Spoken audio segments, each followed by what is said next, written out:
everyone, today I'm going to show you how to use the Lacis cording maker to make a 3-color cord. This is set up on a chair. You can use the back of a chair as a jig, or you can use a jig with some cup hooks in it, or even a KitchenAid mixer. Basically what you need is the ability to separate your colors across a surface and keep them separate as they twist.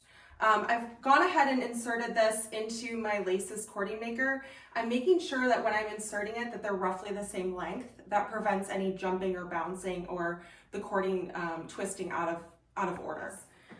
So on the Lacis cording maker, there's 2 settings. There's 1 and 2.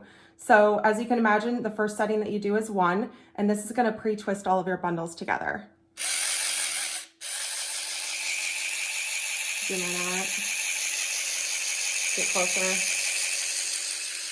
Get closer on like 1 cord. There you go. You're doing great. Okay, so now it's starting to slow down. You can hear it's starting to slow. And what you want to do is stop before the cording starts to twist on top of one another and bunch up. So now we're done with the first twist. Now we're going to do the second twist. Before I do that, I like to pre-twist it, which gets it started so you don't have any cording jumping across the line. So here I'm just kind of pre-twisting it by hand a little bit. And then that gives me a good ability to kind of press 2 and get going. Can you zoom in more on the twist? So you can see it's bouncing around, similar to like a jump rope, and that's good.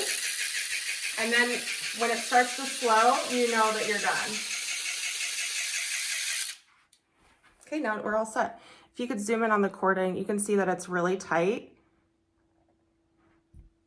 and really even. Okay, now I'm gonna take it off. I'm taking them off the handle. And I like to just hold this here. So I hold that, I set the Lacis down, and then I'm just gonna go ahead and knot it here. You can also use a little piece of tape. It doesn't have to be pretty. And then I keep this up here already on. So then I come up here and then I cut this off and knot the other end. So you can see I'm just like holding this in my hand. I don't let it fall, and then I knot it. And you're all set. Hold it straight out so you can see this end. Yeah, that's your beautiful twist.